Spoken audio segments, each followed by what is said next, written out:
안녕하세요. 두산입니다. 이번 시간은 도통매개의 마지막 편으로 선기 옥형 도수에 대해서 알아보고자 합니다.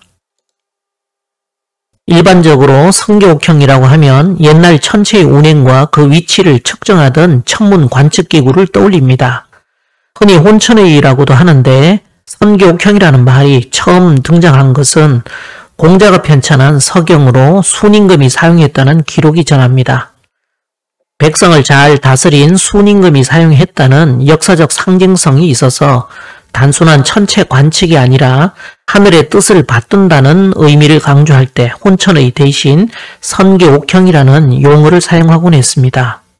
더욱이 당시는 관상수시라 하여 천문을 관측하여 때를 알리는 일이 제왕의 임무이자 정치적 권력의 표상으로 관념화될 만큼 천문을 관측하는 일은 중요하였습니다. 우리나라에서는 확실한 자료는 없으나 삼국시대 후기에서 고려시대 사이에 만들어 사용하였을 것으로 추측된다고 하며 정사의 기록에는 세종 때부터 나타납니다. 먼저 선기옥형 도수에 대한 천문의 측면부터 핵심 부분만 설명할 텐데 후반부 말미에는 상제님께서 보신 공사로 인한 지리와 인사적 측면에 대한 결론까지 나오게 될 것입니다. 중국 측 사서 중 사마천의 사기 청관서에 보면 선기옥형에 대한 오래된 기록이 나옵니다. 북두칠성의 두 번째, 세 번째 별인 거문 녹존을 달리 천선, 천기라 하고 다섯 번째 염정을 저울대 역할을 한다고 하여 옥형이라 약칭하였습니다. 또는 북두칠성의 1성에서 4성까지를 선기, 북두칠성 중 자루 쪽의 세 별인 제5성부터 제7성까지를 달리 북두 자루 표자를 써서 두표라 하거나 자루 병자를 써서 두병이라 하여 옥형이라 부르니 저울이라 칭한 것은 공정하고 공평무사한 법에 대한 상징이기에 선기옥형은 천체를 측량하는 기구의 이름이면서 동시에 북두칠성의 의미가 있습니다. 그러므로 북두칠성은 소위 선기옥형으로 이제7정이라 북두칠성이란 소위 선기옥형으로 칠정을 가져니 한다고 기록하였습니다. 여기서 칠정이란 해와 달과 목화토금수의 5성으로 1월은 음양의 근거이며 5성은 오행의 기준이 됩니다. 결국 이 말은 북두칠성이 천지 1월에 운행을 주관한다는 뜻입니다. 사기 청관서에는 이 북두칠성에 대해서 두이제거로 운우중앙하야 임제사양하니 분음양하며 건사시하며 균오행하며 이절도하며 정제기가 에게어두라. 그 뜻은 북두칠성은 상제님께서 타시는 수레로서 중앙에서 운행하여 사방을 임해 통제하니 음양을 나누고 사시를 나누고 오행을 고르게 하며 24절기의 이동과 연월일시를 정하는 것이 모두 북두에 매여 있다 하였습니다. 여기서 정제기 할 때 기라는 것은 연월일시를 말합니다. 이 모든 것을 정하는 기준이 북두칠성이라 했습니다. 칠성경의 첫 구절인 칠성열의 대제군 북두구진 중천대신에서 보듯 북두칠성은 우주 변화의 기강을 잡는 북극성을 중심으로 돌고 있는 7개의 별이 국자 모양을 하고 있다 해서 두자를 써서 북두칠성이라 불리며 천재가 타는 수레의 비유를 합니다. 천문유초에 보면 북두는 칠정지 축이며 음양지 본원 야라. 북두는 칠정의 핵심이 되는 기틀이며 음양이 본원이니라. 고로 운호 천중이 임제 사방하야 이건 사시 균 오행 야라. 고로 하늘 가운데에서 빙빙 돌아서 사방을 통제해서 사시를 세우고 오행을 고르게 하니라. 우월 인군 지상이요 호령지주야며 우위재건이 취호 운행지의 야라. 북두칠성은 임금의 모습이며 모든 별들을 호령하고 천재께서 타시는 수레니 수레는 운행한다는 뜻을 취한 것이니라. 그런데 앞에 사기 청관서와 천문유초의 본문 내용에서 공통적으로 해석이 애매한 부분이 발견됩니다. 그것이 이 두 부분인데 바로 두위제거와 우위제거라는 표현에서 기존의 판안에서 해석해 놓은 걸 보면 북두칠성은 상제님께서 타시는 수레라는 해석과 옥황상제님께서 타시는 수레라는 표현을 볼 수 있는데 무엇인가 짜 맞추는 느낌입니다. 그러니 단도직입적으로 다시 한번 질문을 해보지요. 천재가 타는 수레인 제거가 북두칠성이라면 이 수레를 타는 천재는 어떤 분입니까? 분명히 상제님 당신 스스로 북두칠성이 내 별이니라 하지 않으셨습니까? 그 얘기는 상제님이 어떤 분을 태우는 수레라는 말이잖아요. 환극이라는 소리입니다. 그럼 어떤 분을 태웁니까? 북극성 아닙니까? 현무경의 마지막 장을 보면 상부에 무국신, 의통, 성사라 쉬어 있습니다. 여기서 성사는 제거이신 상제님이시고 제거에 태우고 다니는 두 분이 이어서 나오죠. 한 분은 무국신인 북극성이시고 또 한 분은 태극신으로 북두구진의 중천대신이신 선사님입니다. 환극이신 제거의 위치를 다시 상기하는 의미에서 한번 짚어보았으니 그럼 성기옥형에 대해서 상제님께서는 어떤 말씀을 하셨는지 알아보도록 하겠습니다. 상제님께서 성기옥형 도수를 보실 때 경수의 집에 저울 갈갱이 도수를 정하시고 응종의 집에는 추도수를, 공신의 집에는 끈도수를 정하시고 또 경수의 집에 1월 대어명 도수와 공신의 집에 천지 대팔문 도수를 보셨는데 이를 6기초 7현무라는 낙서판 3대 지도의 이치에 맞춰서 벤 다이어그램으로 나타내보면 저울의 무게중심 부분이 한쪽에 몰려있어서 할 수 없이 사진을 이렇게 펼쳐두었는데 사실상 이 끈은 중앙의 자리라고 생각을 해야 됩니다.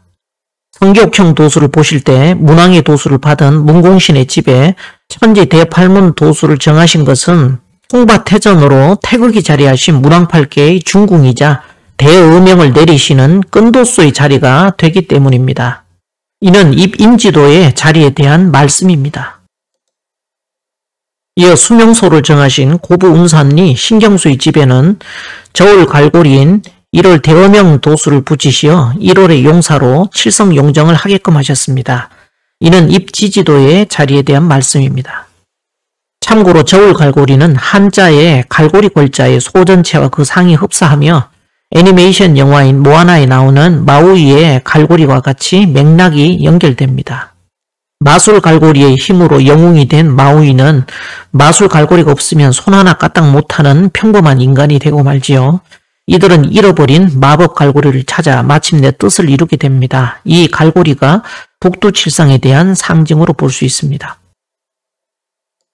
또한 황릉종의 집에는 추도수를 붙이셨는데 저울추는 저울대 한쪽에 걸거나 저울판에 올려놓는 일정한 무게의 쇠로서 물건의 무게에 따라 추를 바꾸거나 이동시키며 무게를 재는데 이를 칭추라고 합니다. 여기서 황응종 종도 이름에 12율려 가운데 첫 번째인 황종과 12번째인 응종이 함께 들어있음을 보면 왜 추도수로 쓰셨는지 짐작이 갑니다. 수는 쇠금자와 드리울 숫자의 합자로 수는 대개 천수상, 하늘이 상을 드리우다 할 때 쓰는 한자로 주역의 계사상전 11장에는 천수상, 견기룡, 성인 상지, 하출도, 낙출서, 성인 측지라고 하여 하늘이 상을 드리워 기륭을 나타내니 성인이 이를 본받았다. 황하에서 하도가 나오고 낙수에서 낙서가 나와 성인이 이를 본받았다 하는 구절에 이 숫자가 나옵니다. 한자 드리울 수는 황색으로 강조한 수의 본자인데 서신사명의 황극을 뜻하는 일천천자에다 북방현무를 뜻하는 북과 그 바탕에 자리한 황극신인 토의 합자로 글자의 상으로만 보면 오황극의 의미이지만 추라는 쓰임에 있어 무게중심의 역할입니다. 신도의 자리로 본다면 육기초 벌집에서의 옥황을 의미하고 추에 매단 끈은 김수부님을 상징하여 끈을 조정함으로써 무게중심을 이동시키게 되니 황응종의 집에 추도수를 붙이심은 입천지도의 자리에 대한 말씀입니다. 이러한 관점에서 신경수 종도의 집 벽에 붙이신 천지 대팔문 1월 대음형 금수대도술 인간 대적선 시오시오 귀신 3개의 구절은 하도와 낙서의 이치에 대해 풀어놓으신 말씀입니다. 이 중 천지 대팔문 1월 대음형의 말씀은 낙서 3제 지도에서의 중궁이 자리한 서여동을 바탕으로 저울 갈고리가 용정을 하는 칠현무 자리까지 1월 용봉으로서 용사하시는 북두칠성의 역할에 대한 말씀입니다. 즉 응종의 집에 추도수를 정하시어 여러 날 동안 주야로 세 집을 번갈아 왕래하시며 공사를 행하신 것은 서여동을 중심으로 천지비와 지천태의 천가죽, 지가죽, 인가죽으로 펼쳐지는 낙서 후천의 질서를 선기옥형의 저울에 빗대 공사를 보신 것입니다. 반면 금수대도술과 인간대적서는 낙서판을 떠받치고 있는 선천하도와 후천하도의 관계가 됩니다. 금수대도술이 선천의 칠연무인 선천태극의 의미라면 금수가 아닌 인간대적서는 선천태극과는 반대 위치한 무국의 바탕자리로 복희와 도처럼 서로 한 몸이지만 데칼코마니를 이룹니다. 이 무국의 바탕이 낙서로 들어와 펼쳐진 도솔천의 세상을 상제님께서는 바로 시오시오 귀신세계라 하셨습니다.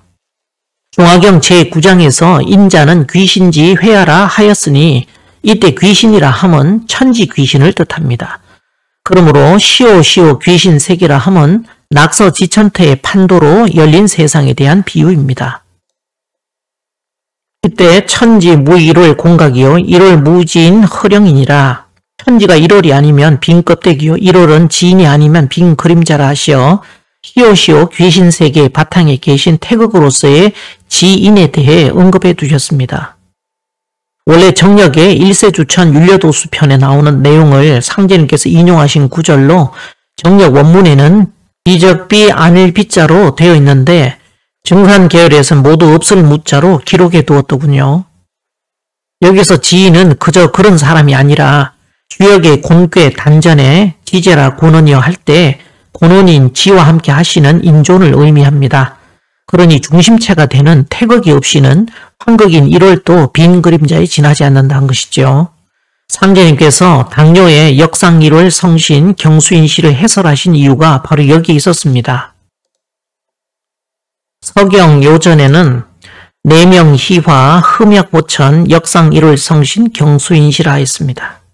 이에 희씨와 화씨에게 명하시어 삼가 넓은 하늘을 따르게 하시고 해와 달과 별의 운행을 살펴 사람들에게 때를 알리도록 하셨다라 하였고 중화경 79장에도 흠약 호천 역상 1월 성이라 하였습니다. 호천은 사전적으로는 넓고 큰 하늘의 의미이나 호천상제에서 보듯 인격적인 신을 지칭하며 가로 왈자와 같이 태양의 아래에 태음의 미륵 부리신 하늘이 자리한 상에서 보듯 후천은 음위체의 양용이니라. 후천은 여위주의 남위객이라는 상제님 말씀처럼 도솔천의 땅 하늘이신 여미륵 천주님께서 주관하는 세상입니다. 상제님께서는 당뇨가 1월이 운행하는 법을 알아내어 온 누리의 백성들이 그 은덕을 잊게 되었느니라 하시며 1월 무사치 만물 강산유도 수백행이라 한 구절 읊으셨습니다. 이때 1월 무사치 만물, 1월은 사사로움이 없이 만물을 다스린다는 뜻으로 이처럼 환극은 저울과 같이 그 어느 쪽 불편부당한 치우침 없이 공정하게 다스린다는 뜻입니다. 또한 강산유도 수백행이라 하여 강산은 도가 있어 온갖 걸 품는다는 뜻으로 여기서 강산은 역에서 간태의 배속이 되니 31번째 택산함께 단전에서는 남하녀라 하였고 저울의 양팔처럼 정음정양의 도수를 맡은 두 분 도령을 암시합니다. 온갖 걸 품는 대덕자리인 유도를 갖추게 되면 환극의 보위에 올라 무와 유, 좌와 우 그 어느 곳에도 치우치지 않는 저울의 소임을 다할 수 있게 됩니다. 이는 고수부님께서 신인 합일이라야 모든 조화의 기틀을 정한다 하시며 민환을 파독판 위에 앉히시고 저울을 걸어 놓으신 뒤에 너는 저울만 맡아보라 하시며 종도들에게 앞으로 모든 일을 민환에게 맡긴다 하신 공사와도 연결이 됩니다. 아울러 이 말씀은 당뇨와 같은 이러한 인물이 다시 나올 것을 암시하는 말씀으로 약장의 중앙에 단주수명이라 쓰시고 후천의 요임금이라 하신 공사와도 이어져 있습니다. 이에 대해서는 인정상관님께서 언급하신 당뇨 황제와 같이 어진 사람이라 하셨던 이 내영 상관님에 대한 말씀과 당뇨 때에 나타났던 황국수에 대해서 언급하시는 상제님 말씀이 서로 상통합니다. 상제님께서 화천하시기 이틀 전 형녀를 불러 말씀하실 때 내가 내 사물을 대신 보겠느냐 하고 말씀을 하십니다. 그러니 재질이 둔하고 배운 바 없사오니 어찌 능히 감당하리이까 하자 미유학 양자 이후에 가자해라고 자식 기르는 법을 배우고서 시집가는 여자는 없느니라 하시며 이어서 하신 말씀이 우순이 역산에 밭갈고 내택에 고기 잡고 하빈에 질점할 때 성격형을 알지 못하였나니 단국하면 아느니라 하십니다. 앞서 상제님께서 당뇨의 역상 1월 성신 경수인시를 해설하시고는 다시 우순에 빗대어 성교옥형을 재차로 강조하고 계시는 모습을 보다 보니 지금까지 성교옥형 공사를 보신 기본적인 개념들을 살펴보며 요순으로 상징되는 도덕 정치에 있어 성교옥형은 정치적 이상의 실현체에 대한 상징적 모델인데 과연 이것으로 전하려 하였던 상제님의 본래 의도는 무엇일까 하는 한 가지 의문만 남습니다. 지금부터는 이에 대해 찬찬히 확인해 보고자 합니다. 호연이와의 일화에서 내가 저울이지 하는 말씀이나 유파는 나요 저울은 성포며 잣대는 수제니라 하시는 고수부님 말씀을 미루어 보면 선교옥형 도수는 한마디로 저울 도수이자 환극 도수로서 이는 정음정량 도수로 연결이 됩니다. 그런데 이 정음정량하면 생각나는 사람이 있습니다. 바로 문공신 종도이지요. 조금 전 문왕이 도수를 받은 문공신의 집에 천지 대팔문 도수를 정하신 것은 태극이 자리한 입인지도의 자리에 대한 말씀이라 하였는데 서전 서문에 보면 이제 사망지치는 본우도하고 이제 사망지도는 본우심이라 하였으니 요순후 상수지 신법이라는 정일집중과 상탕주무 상전지신법이라는 건중건극은 바로 낙섭한 3제 지도의 자리인 천가죽, 지가죽, 인가죽의 자리가 상호 균형을 유지하여 평형 상태를 이루는 중도의 자리를 칭하는 말입니다. 이를 상제님께서는 성교옥형 도수로 그 요체를 전하신 것이죠. 그래서 중화경의 첫 문장을 상수신법은 윤직걸중으로 시작합니다.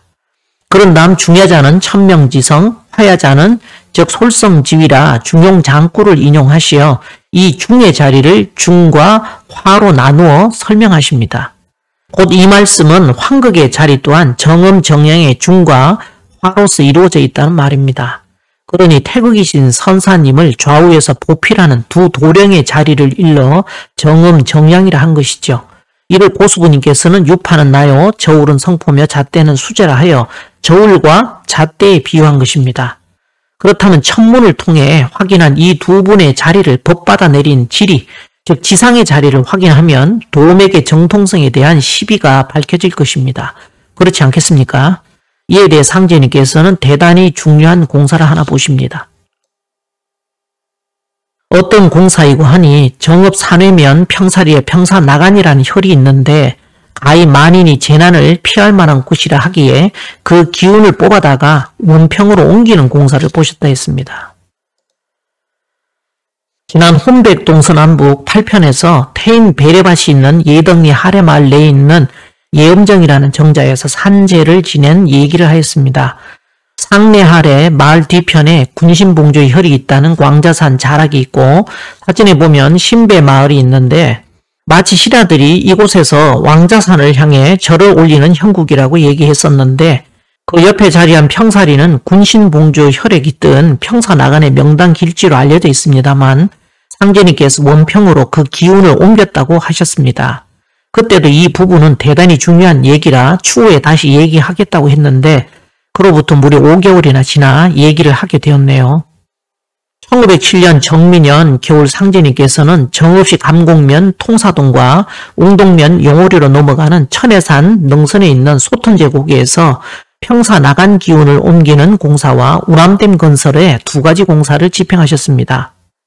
세상 사람들이 이르기를 정읍 산해면 평사리에 평사나간이라는 혈이 있다 하며 그곳에서 가히 만인이 재난을 피해야 할 곳이라 이르니 오늘은 내가 그 기운을 뽑았으리라 하시고 옹동과 원평 사이 소턴제 고기에 이르시어 공사를 보시며 산외의 평사나간 기운을 원평으로 옮기노라 하셨습니다. 이게 무슨 소리입니까? 만인이 재난을 피해야 할 곳이란 말 그대로 가활 만인지제의 땅이 원래는 정읍 산외면 평사리였는데 상제님께서 기운을 뽑아버렸다는 얘기 아닙니까? 그런데 이곳에 대해 비결서까지 언급하며 얘기하는 사람들이 간혹 있습니다. 도성국사는 상제님께서 말씀하신 태임 베레박 군신 봉조율이 있는 곳이 바로 왕자산이고 그 이치를 자세히 보면 목욕수 타시로다라 했다며 왕자산 뒤에 도성국사가 말한 마을이 딸랑 하나 있는데 500년 넘는 긴 세월 동안 마고의 딸인 직녀가 시집을 왔다는 표식으로 오리 소떼를 세워 매년 2월 1일에 소떼제를 모시고 있다는 것입니다. 여기서 도성국사가 지목하는 내몽리라는 마을은 예덕리 사람들이 왕자산에 절을 하면 그 뒤 내몽리에서 받는 형세이니 결국 상제봉조의 주인이 그 선녀가 아니겠느냐는 것이죠. 그러면서 좀 더 구체적으로 왕자산의 기운으로 나온 한 사람이 바로 이곳에서 태어난 견우에게 시집으로 온 직녀인데 사명당 기운으로 한 사람 나온다는 바로 그 사람이라고 아예 특정을 해버립니다. 야무진 꿈을 꾸고 있는데 이걸 어쩌나 상제님이 그만 기운을 뽑아버리신다네요. 그것도 사내에 평사 나간 기운을 뽑아서 원평으로 옮기노라 하지 않으셨습니까? 도성국사가 아마 제대로는 봤을 겁니다. 그런데 천지의 주제자께서 옮기신다는 데는 어쩔 도리가 없지 않습니까? 그러니 만인이 재난을 피할 만한 땅을 찾으려면 원평으로 갈 수밖에요. 상제님께서는 평서 나간 기운을 원평으로 옮기노라 하시고 이제 우남은 물방죽이 되리라 하시며 천지공사를 집행하셨습니다. 우남이란 1914년 일제가 전라북도 임실군 상하 우남면과 쌍암리를 합치는 행정구역 개편으로 생긴 우남면 일대로 1928년 우남댐이 준공되면서 대부분이 수몰되어 물방죽, 즉 저수지가 됩니다. 상제님 천지공사 이후 20여 년이 지난 1928년 일제의 동진수리조합이 주도한 우남댐 건설로 생긴 우남저수지, 지금의 옥정호죠. 우남저수지의 물로 전력을 생산하는 우남수력발전소가 1931년 준공됐습니다. 상제님 공사는 그대로 실현되었습니다. 그처럼 산 외에 평사 나간 기운을 뽑아서 원평으로 옮긴다는 공사도 실현되었습니다. 그러니 만인이 화를 피할 땅의 기운까지 옮기는 마당에 왕자산 목욕리 운우는 정말 얼척이 없는 일입니다. 춘산체지가에 나오지요. 선천비결 믿지 마라. 선천비결 믿다가는 귀지허사 되리로다. 대성인의 행위신가 천지도수 바뀌어서 귀신도 난척하던 사람이야 뉘알 쏘냐. 아무리 안다 해도 도인 외에 뉘알 쏘냐라는 내용이 나옵니다. 도성국사의 선천비결 믿다가는 모든 일이 허사가 될 것이라는 소리입니다. 보다시피 상제님께서 공사 보시어 천지도수가 이미 다 바뀌었는데 귀신도 헷갈려하는 마당에 아직 도통도 못한 목통들이 어찌 아냐는 말입니다. 계란 노른자처럼 속 알맹이는 원평으로 쏙 빠져나가고 껍질만 남은 형국인데 그 껍질을 부여잡고 다들 뭘 기대하고 있죠? 정신들 차리세요. 자다가 봉창 두드리는 엄한 소리 하지 말고. 자, 그러면 원평 어디를 말씀하시는 걸까요? 상제님께서 평사 나간 기운을 원평으로 옮기셨다니 모 단체가 그럽디다. 원평은 현재의 행정구역상 김제시 금산면 원평리 지역이지만 상제님께서 말씀하신 원평은 이 자리가 아니고 그곳은 상제님과 태모님의 종통을 계승하여 후천 개벽 때 세상 사람을 진리로 살리는 제3변 추수도운 진리의 성질을 상징한다네요. 그러고 보니 여기도 야무진 꿈을 꾸고 있네요. 원래 평사 나간이란 풍수지리학에서 하늘을 날던 기러기가 날개를 편 채 모래 위에 앉는다는 명당으로 도덕 군자와 대문장가와 큰 부자가 나온다는 길지이면서 큰 난리가 났을 때 피난하는 곳으로 알려져 있습니다. 제가 오늘 그곳을 알려드리겠습니다. 그곳은 여기 지도에서 보듯이 김제시 복남면에 속하는 평살입니다. 원평에서 얼마 떨어져 있지 않은 마을이지요. 마을 지형이 가까이서 보면 평사 나간, 멀리서 보면 금환 낙지 형국이므로 평사리라 하였다는 마을의 명칭 유래가 있습니다. 평사리에는 현재 삼덕교 본부가 자리해 있지요. 상제님께서는 평사 나간 기운을 옮기신 곳을 그저 원평이라고만 하셨는데 고수부님께서는 이곳에 대해 더욱더 정확하게 평사리는 나의 평상이니라는 말씀을 남기셨습니다. 이 한 말씀이 선도신정경에는 무려 3군데에 걸쳐 공통적으로 나오지요. 아울러 용화정경에는 대모님의 말씀까지 나옵니다. 하루는 금산사를 중심으로 장광 80리가 평사 나간이라 하신지라. 크게 보면 육기초를 중심으로 장광 80리 전체가 평사 나간에 해당되어 만인이 피화하는 자리라는 말씀입니다. 그러니 본주님께서도 어느 날 밤 혼자 말씀으로 장광 80리 안으로 와야지 라고 하셨던 것이죠. 그런데 구체적으로 콕 찍자면 고수부님 말씀처럼 평사리를 뜻한다는 말입니다. 그러면 왜 고수부님은 평사리는 나의 평상이라고 하셨을까요? 아까 뭐라 했습니까? 천문을 통해 확인한 성교옥형의 양팔에 해당하는 두 도령의 자리를 법받아 내린 지리, 즉 지상의 자리를 확인하면 도맥의 정통성에 대한 시비가 밝혀질 것이라 하지 않았습니까? 바로 이 부분에서 성교옥형의 핵심인 정음정량도수의 비밀이 풀립니다. 바로 이 자리가 황웅종 종도에게 붙였던 추도수의 자리였습니다. 그러면 이 대목에선 공부를 좀 하는 분들이라면 이렇게 의혹을 제기해야지요. 아니 추도수 자리는 육기초 자리 아니에요? 라고요. 원칙적으로는 육기초 자리가 맞습니다. 그런데 뭐라고 하셨죠? 대범 판 안에 드는 법으로 일을 꾸미려면 세상에 들켜서 저해를 받나니 그러므로 판 밖에 남모르는 법으로 일을 꾸미는 것이 완전하니라. 내 일은 판 밖에서 성공해 가지고 들어오느니라. 혼백 동서남북 아니던가. 한 고조는 마상에서 득천하였으나 우리는 좌상에서 득천하는 법이니 이제부터 자시보살 여동빈지 일월수부가 일을 맡아 하느니라. 판 밖에서 나온다 하지 않으셨습니까? 법종교가 판 밖입니까? 판 아니죠. 물과 기름처럼 서로 생각이 달라서 일을 도저히 풀어나갈 수가 없을 땐 어떻게 합니까? 세상처럼 쿠데타를 일으킵니까? 무거운 절 떠날 것 없이 가벼운 중 떠나는 것입니다. 흰개서 아무리 고수부님이 육기초를 다스리는 작은 도령으로서 환극이시더라도 그 뜻을 받들 팔다리 역할을 할 인사의 일꾼이 있어야 무슨 사물을 보실 수가 있지 않습니까? 그러니 할 수 없이 밖에 나와 평상을 펼쳐놓고 거기서 일을 보시는 것입니다. 여기서 평상은 육기초의 임시 직무 자리에 대한 비유이며 이를 평사리에다 펼쳐놓은 형국이라는 말씀입니다. 정확한 위치까지 공사로 질정해 두셨는데 이곳에 살지도 않는 자가 이를 끌어다가 비유니 상징이니 하며 자신에게 붙이는 건 코미디가 아닙니까?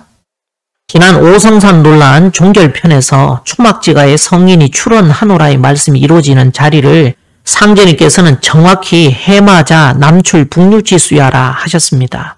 마찬가지로 고수부님께서는 도물을 보실 평상의 자리가 정확히 평살이라고 찍어주셨음에도 왜 두 분의 말씀을 본인들 유불리의 이해관계로 따져서 믿는지 참 한심스럽기도 하고 안타깝기도 합니다. 상제님께서 여러 날 동안 주야로 세 집을 번갈아 왕래하시며 공사를 행하신 이유가 바로 여기에 있었던 것입니다. 그러니 이를 위해 상제님은 정읍 산회에 있던 평사리 기운을 이쪽으로 돌려놓으신 것이죠. 판 밖에서 성공해 다시 육기초 판 안으로 들어가기 전까진 판밖 평상 자리에서 임시로 모든 일을 준비하신다는 것, 그것이 저울추와 그에 매달린 끈의 역할에 해당합니다. 그래야 성기옥형 도수를 발동시켜 저울질하여 쓸 수 있지 않습니까? 이러한 형세를 유서에선 연자 강남 심구주, 강남에서 들어온 제비는 옛 주인을 찾는다 했습니다.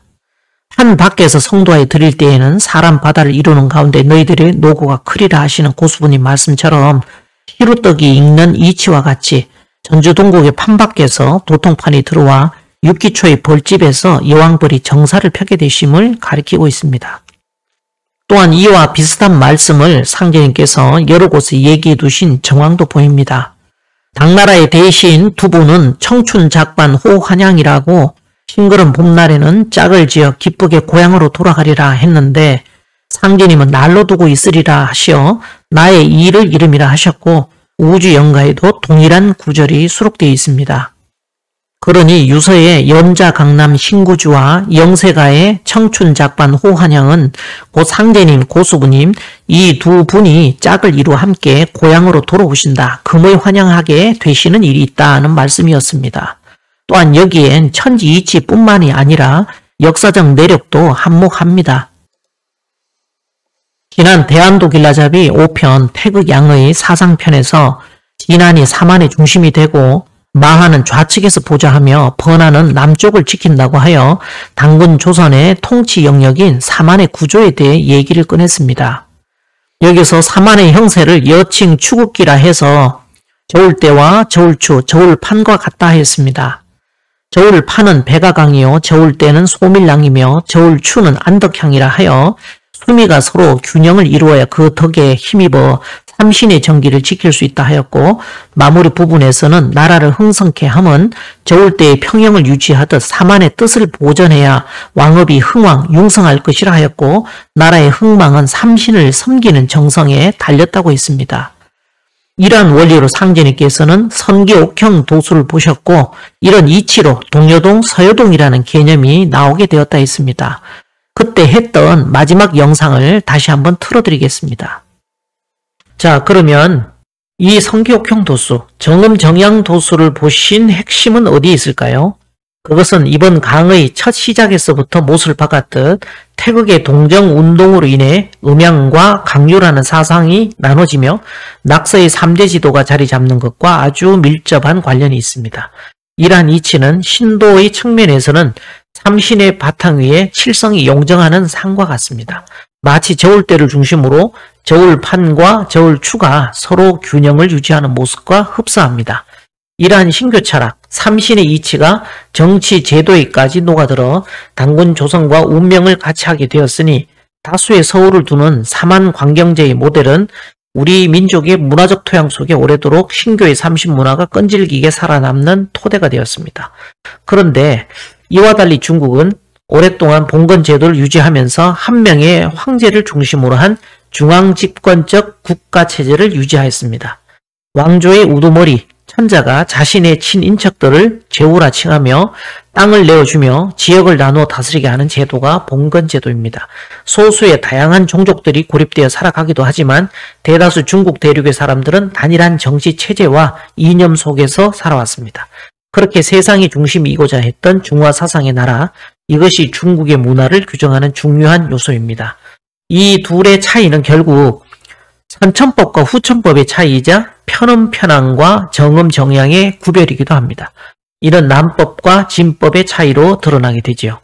즉 중원의 몰락 왕조와 같이 하나의 수도 아래 중앙집권적 정사를 펼치는 황제를 중심으로 한 천성천하 유호 독종격의 인간 중심적 사고인지, 아니면 이신사의 법도에 따라 천지를 받들고 천지와 교감하는 인존의 입장에 설 것인지에 대한 선택입니다.